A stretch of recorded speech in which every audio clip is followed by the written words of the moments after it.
Hello there. You are at Wildsunne Art Studio. My name is Robinsunne, and I'm very happy to have you with me today. So today we are going to play with a little bit of sort of tone-on-tone paper cutting. I was thinking about making art journal digital pages that, oh dear, I can tell now I have the wrong glasses on.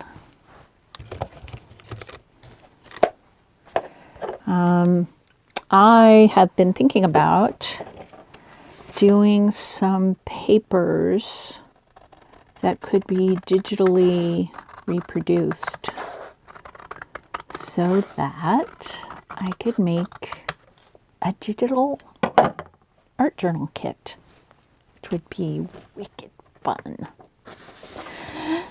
So we'll see how I do. And if not, it'll be a totally fun thing to do to make my own art journal pages. So whatever country and paper size you live in, this is a regular office sheet of paper, and I cut it in half, the other one. This is a kind of, I don't know if you can tell, kind of a kraft paper. I mean, actually, there's no reason why you couldn't use a paper bag, although I have to say it will be much easier if you use a smaller bag that has thinner paper rather than like a big grocery bag that is stronger, of course, because it will have more groceries in it. So I folded my paper once, and now I'm folding it again, making sure my folds are nice and tight. And now, how does this go? Yes. So this is the folded edge, and this is the edge that has all the open papers. And I'm folding, and this is the top edge. So I'm folding this edge that's folded and the top edge over into a triangle. And this paper is actually a little thick. It's not enjoying all these folds very much. It's being challenged. I'm getting a little, can you tell there's a little puffiness to the paper where it's not being happy about making those. Oh well. Oh, that's not square.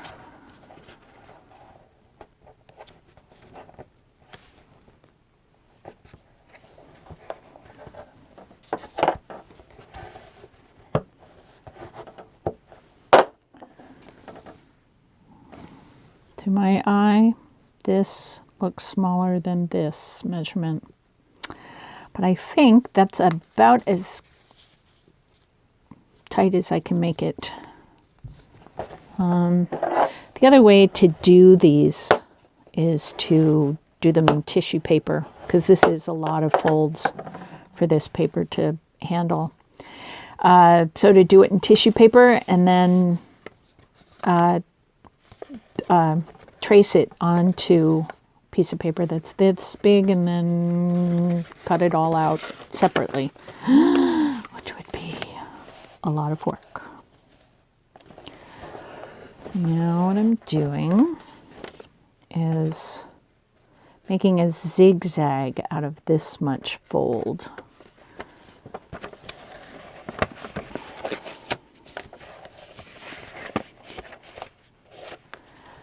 I guess in paper folding, that's a W fold, right?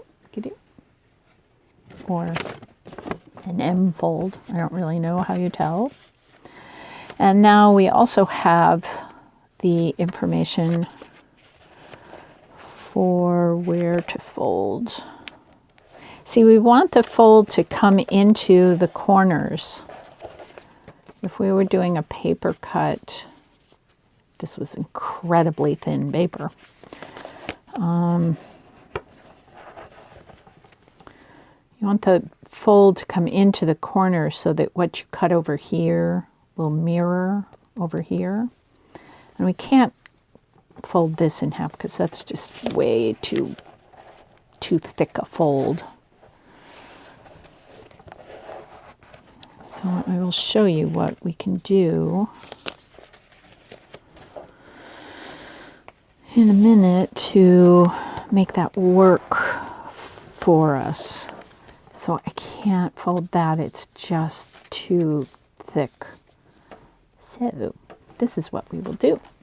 We'll take our very sharp scissors. We will think about, oh, I hadn't thought about what I wanted to cut. Let's do this. Now, you can see that I'm folding through. These are oddly folded. Never mind. It's fine to really plan. So there's the fold line.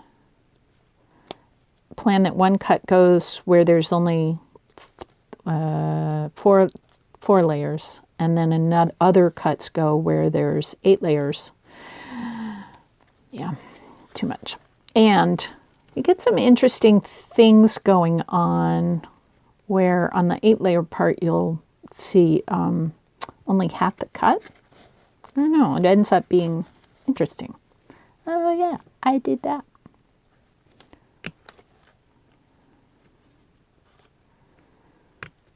Ooh.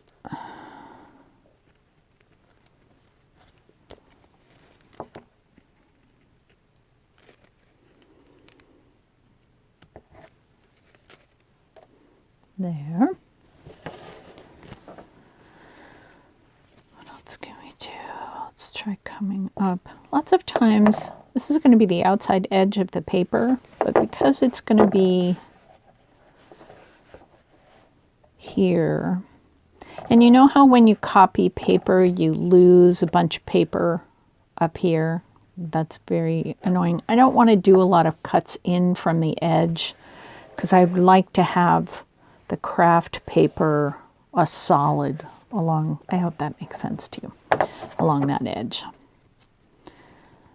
Watch, just watch, and you will see what happens.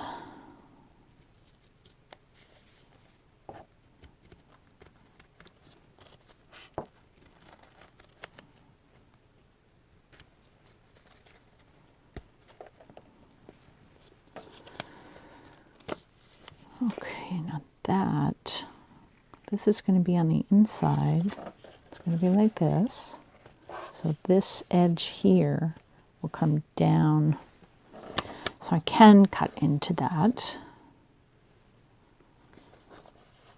Like I could fold it that way and cut in here, because that's also an inside edge.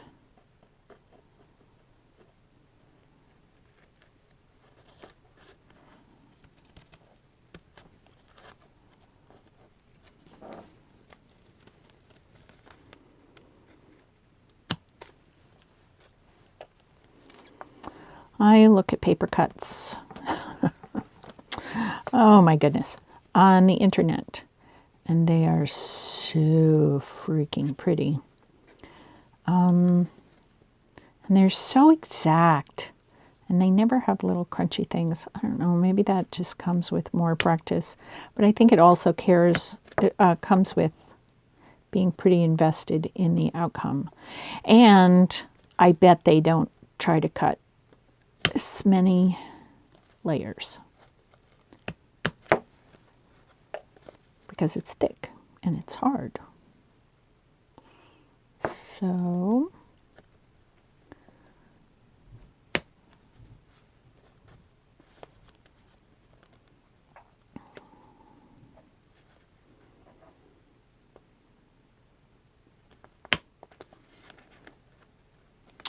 this is being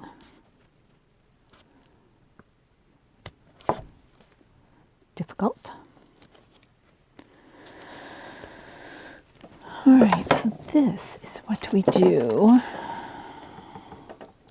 I've made the pretty cut on this side of the paper, and now I need to cut this side so that it will match. So what I do is trace. I'll just have to make sure that when I'm gluing it down,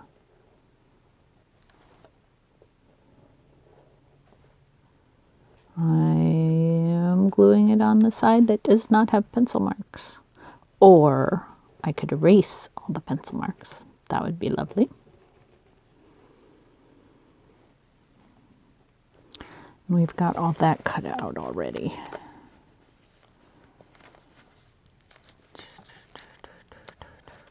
Oh, this needs to be...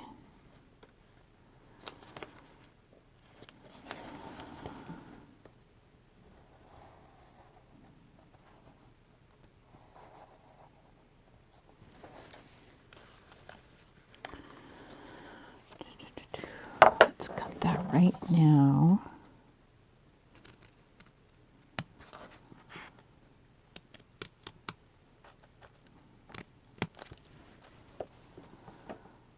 So the reason I did that was to have an interior kind of blank space.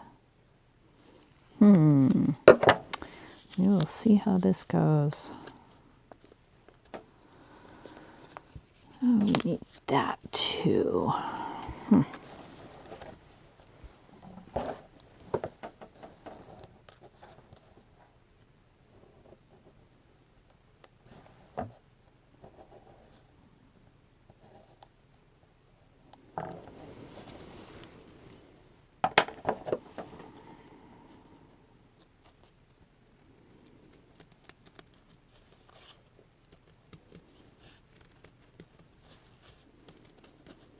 And I'm trying my best to hold all these papers together so that they don't kind of slip and slide around.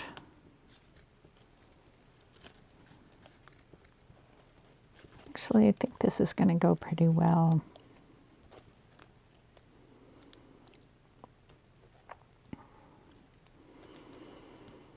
When my older brother turned, oops, wrong cut. Well, oops. When my older brother turned 21, lo, those many years ago, my mom made him what was called a freedom quilt. And she got together all kinds of aunts and uncles, my grandparents, my grandfather, who was kind of a upright kind of guy. He made one of the quilt squares too. I can't remember what the pattern was. Something about traveling. I don't know, I can't remember. Anyway, my niece now has his quilt. It's very sweet. Right after my mom died a bunch of years ago, I ended up spending a night under that quilt because it was the only one around. And today actually is the 5th anniversary of my mom crossing back over the Rainbow Bridge. Many blessings to her. All right, we're struggling here. Okay, do this. Anyway, when we all were making this quilt, and I made a square for his quilt as well, lots of the lore of how early American or earlier colonial American families made quilts. These stories came up, just about traditions about making quilts, why and how patterns were put together and the names of patterns and all this fun stuff. Anyway, one of the stories that people told about quilts and quilt making. Why is this all jaggedy? Oh, I know. Well, eeps. Hopes that's going to work. One of the stories about quilt making, and I believe this came from the Quaker tradition, was that people always, I mean, these women made many quilts, probably many quilts a year. So most women were very proficient. I mean, it was a part of their work. So even if they didn't like it, and even if they would have liked to be something else. Anyway, these traditions, sorry, I digress. And the story was, in this Quaker, I think, tradition, was to not make a quilt be perfect, that it was an offense to God. It was like saying, you know, I'm just as good as God and I can make a perfect thing. I'm so sorry. My microphone fell off. There.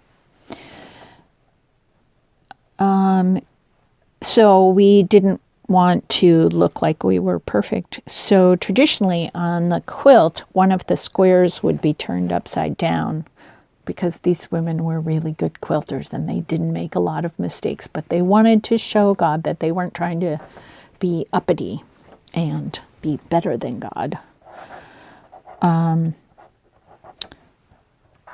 So I was just thinking about imperfection and how imperfect my paper cuts are and how that's okay with me. I think it comes from that thinking when I was a young woman of 20, when my brother turned 21. No, I would have been 19 when he turned 21.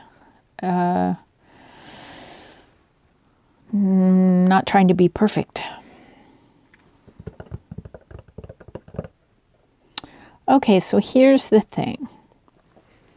If I only leave this much space in the middle, it's not a lot of, you know, like journaling space. Maybe I'll just leave that because this is actually pretty cute. And I could sort of cut these in two. But I think I won't. I think I'll just leave this the way it is. So that's side one. Let's do side two.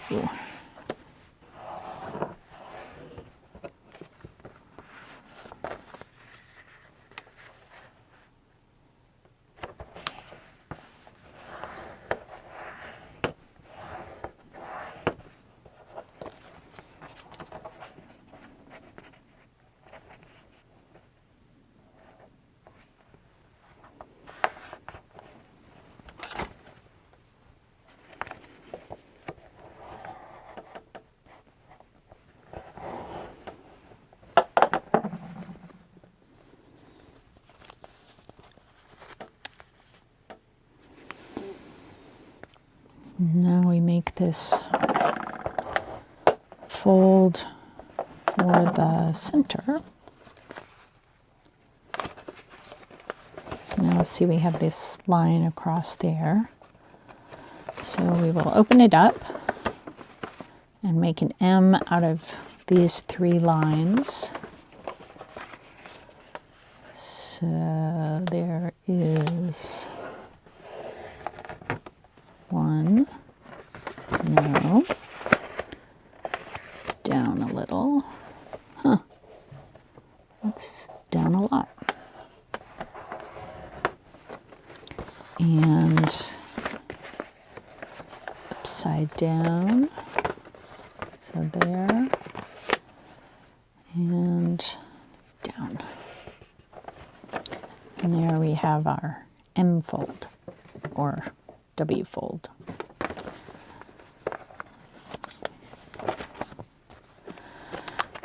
So if this one had a lot of kind of curlicues, let's do, oh, you know what? Let's define our interior space.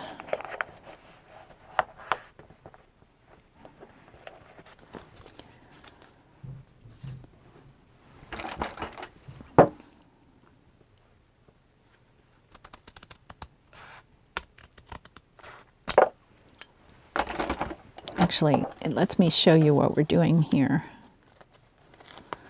By cutting across that interior, oops.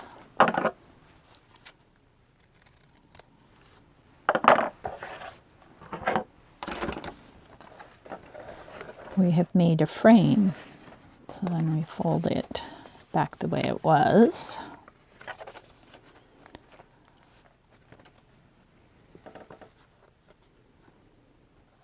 So I want to leave this, which is going to be the outside. So all the cuts have to come in from here, or in from here. That'll leave the outside edge solid.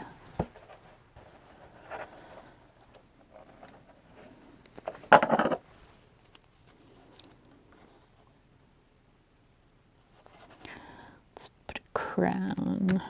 Of course, it'll be an upside down crown.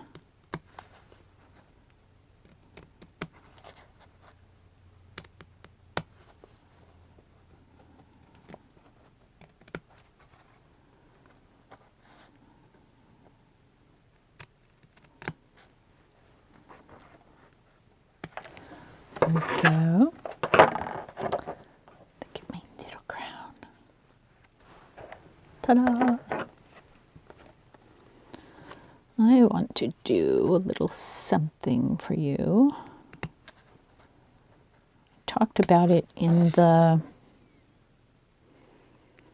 video, the long video about my deserted island art journal that I made for Nick the Booksmith's challenge.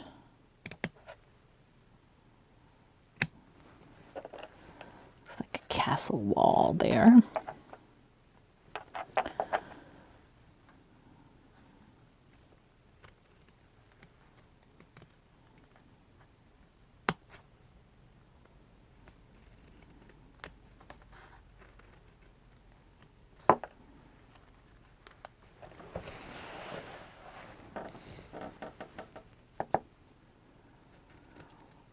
Maybe this is going to look a little bit like waves of the ocean.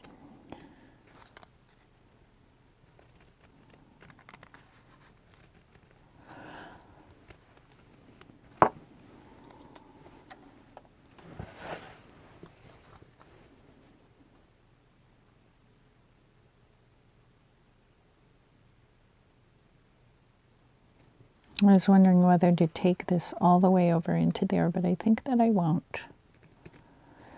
I'll actually leave a little place to put a, I don't know, maybe a rubber stamp or maybe a little drawing right in there. Okay, so now comes the tracing part.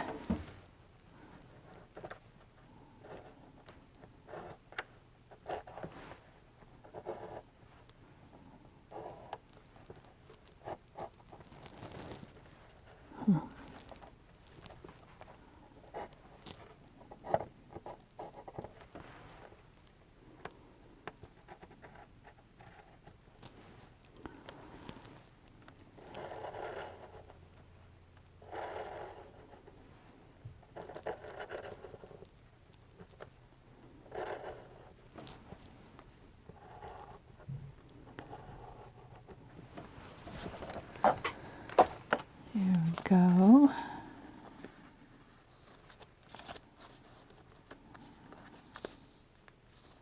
Oops. Oh, that's on that side. Okay.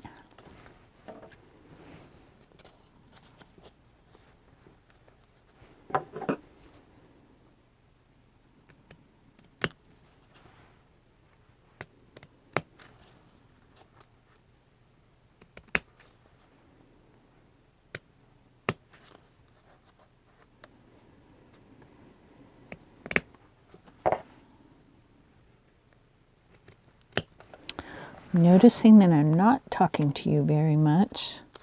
I've been thinking a lot about that lately, how the way to make a video is for me to chat with you.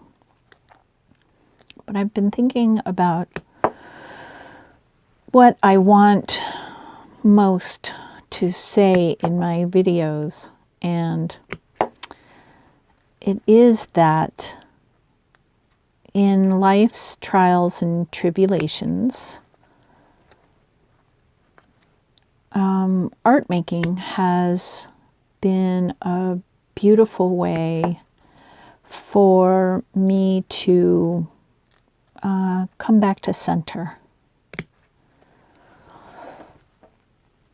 And over the years, I have discovered that it is very powerful while making art and making art as a technique of bringing myself back to center, working through some feelings, finding answers to questions. What do I do next? That kind of thing.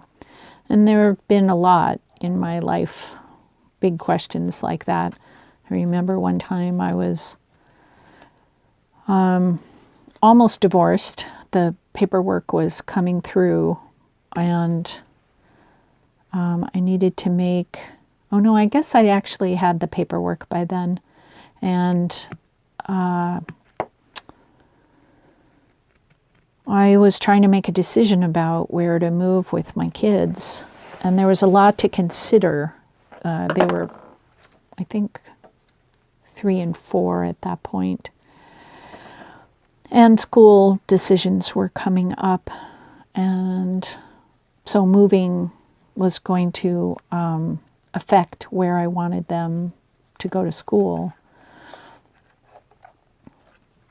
And I sat sewing one night, and at 3 o'clock in the morning, it got very clear where I would move to and what kind of a house I needed. And yeah, so all that stuff works, and I find that handwork helps the thinking process happen, but it really only helps in silence.